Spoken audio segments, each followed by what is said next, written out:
السلام علیکم ناظرین، آپ کو اپنے چینل میں خوش آمدید کہتے ہیں۔ بسمل ڈرامے کی آنے والی قسط کی بات کریں گے، جس میں ریحام جو کہ توقیر سے کہتی ہے کہ میں اپنے بیٹے کی خوشی کی خاطر میں معصومہ سے معافی مانگنے کے لیے تیار ہوں اور اس کے ساتھ کمپرومائز کرنے کے لیے بھی تیار ہوں۔ تو اس کے جواب میں توقیر کہتا ہے کہ تو ٹھیک ہے، میں اپنے بیٹے سے کہوں کہ اسی جگہ پر آئے اور معصومہ جہاں معصومہ رہتی ہے اور اس کے باپ کی میت کے سامنے اس کو رسوا کیا گیا تھا، وہاں آئے اور مجھ سے معافی مانگے اور مجھے شادی میں انوائٹ کرے۔ دوسری طرف موسیٰ جو ہے وہ کہتا ہے کہ اگر پاپا کو مجھ سے محبت ہے تو وہ ضرور میری شادی میں شریک ہونے کے لیے آئیں گے۔ اور شادی کے موقع پر مومل کے جو باپ ہیں وہ باپ کہتا ہے کہ یہ کیا طریقہ ہوا کہ ریحام جو ہے وہ اکیلا بارات میں صرف اپنے بیٹے کو لے کر بارات لے کر آ گئی ہے اور مجھے ذلیل کرے گی میرے سب برادری کے سامنے۔ اور توقیر کا دکھایا جاتا ہے کہ وہ معصومہ سے کہہ رہا ہے کہ اگر ایک بار وہ آ کر مجھے کہہ دیتا کہ مجھے اپنی شادی میں ساتھ لے جانے کے لیے ایک بار آ کے مجھ سے کہہ دیتا تو میں فوراً اٹھ جاتا اور اس کے ساتھ چل پڑتا۔ بسمل ڈرامے کی آج کی قسط میں ہم نے دیکھا کہ وہی دونوں فیملیز کی کشمکش جو ہے وہ جاری ہے۔ توقیر جو ہے وہ چاہتا ہے کہ جو بیٹا ہے اس کا موسیٰ وہ آئے اور اس کی دوسری بیوی معصومہ سے اپنے رویے کی معافی مانگے اور تب میں اس کی شادی میں شامل ہو جاؤں گا۔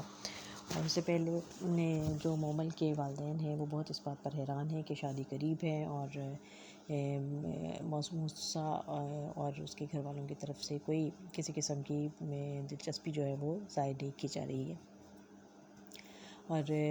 وہ بار بار اس کو فون کرتے ہیں توقیر کو، لیکن ان کا فون اٹینڈ نہیں ہوتا اور پھر وہ کہتے ہیں کہ مجھے بہت شرمندگی محسوس ہو رہی ہے کہ وہ کال بیک بھی نہیں مجھے کرتے۔ لیکن پھر اس موقع پر جب ہوٹل میں توقیر جو ہیں وہ معصومہ کو لے کر ہوٹل میں آتے ہیں کھانا کھانے کے لیے، تو وہاں پر مومل کے والد اور اپنے دوستوں کے ساتھ آئے ہوتے ہیں اور وہ اس کو دیکھ کر ان سے ملنے کے لیے ان کے ٹیبل پر چلے آتے ہیں اور وہاں پر وہ معصومہ کا تعارف کرواتے ہیں کہ یہ ہماری فائنانس جتنے بھی باہر کے ملکوں کے ساتھ فائنانس اور سب معاملات کو یہ دیکھتی ہیں، یہ مس معصومہ ہے۔ اور وہ پھر ان سے شکوہ بھی کرتے ہیں کہ بھئی آپ تو ہمیں لفٹ نہیں کروا رہے، مہندی سر پر ہے، شادی کی تیاریاں ہیں، لیکن وہ کہتے ہیں کہ یہ سارے معاملات عورتیں دیکھتی ہیں نا، تو ان کو دیکھ لینے دیں۔ وہ کہتے ہیں ٹھیک ہے، پھر آپ سے شادی میں ملاقات ہوگی، تو وہ کہتے ہیں ہنس کے کہتے ہیں کہ ضرور ضرور۔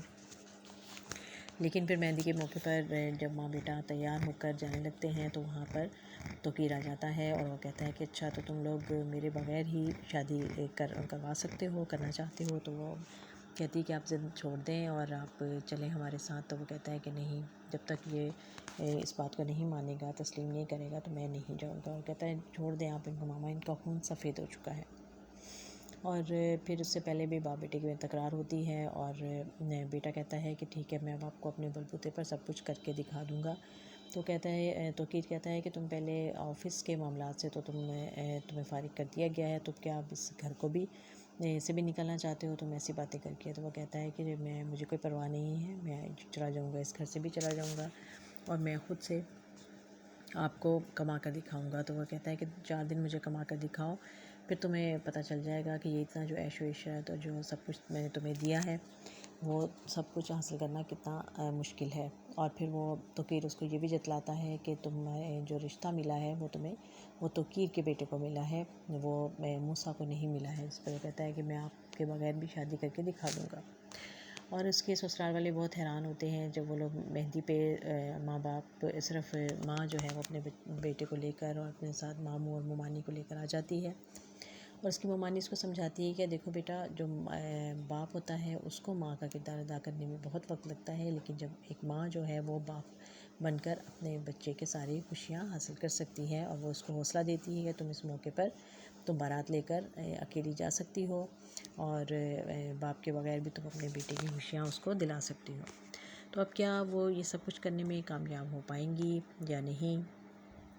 اور اب آہستہ آہستہ معصومہ کا یہ خواب جو ہے وہ پورا ہونے کے قریب ہے کہ وہ ریحام والے گھر میں توقیر اس کو لے آئیں گے، کیونکہ توقیر اب خود کہہ چکا ہے کہ مجھے صرف موسیٰ اور اس کی اور معصومہ اور ریحام کی وجہ سے تھوڑا مجھے خوف محسوس ہوتا تھا کہ ان کو جب پتہ چلے گا تو کیا ہوگا۔ اب جب ان کو پتہ چل چکا ہے تو مجھے باقی دنیا کی کوئی پرواہ نہیں ہے، اور میں آپ سب کے سامنے، اور میں نے کوئی گناہ نہیں کیا ہے، اور سب کچھ پیسے سے چلتا ہے، پیسہ پھینک تماشا دیکھ، اور مجھے کوئی کچھ نہیں کر سکتا کیونکہ میں نے کوئی غلط کام نہیں کیا ہے۔ اور اب معصومہ بھی بہت حیران ہے اور بہت خوش ہوتی ہے اس بات پہ کہ اب آپ نے مجھے اتنی اہمیت دینا شروع کر دی ہے اور مجھے سب کے سامنے آن کرنا شروع کر دیا ہے، مجھے لے آئے ہیں۔ تو وہ کہتا ہے کہ دیکھ لو، تم شوہر جو ہے ڈومینیٹ ہونے والا ہے، اور پہلی بیوی نے اس کو بہت ڈومینیٹ کر کے رکھا ہوا تھا، اور تم بھی ایسا کر سکتی ہو۔ وہ کہتی ہے کہ نہیں، آپ میری محبت ہے، میری عزت ہے اور میری شان ہے، اور شان کو ڈومینیٹ نہیں کیا جاتا بلکہ اس کی عزت کی جاتی ہے۔ اور یہ ساری باتیں جو ہیں انہی سے متاثر ہوتا ہے توقیر، اور اس کو اس چیز کی کمی تھی، کیونکہ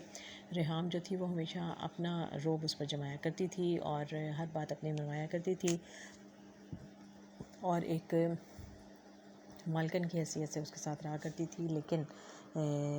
معصومہ نے اس کو اس چیز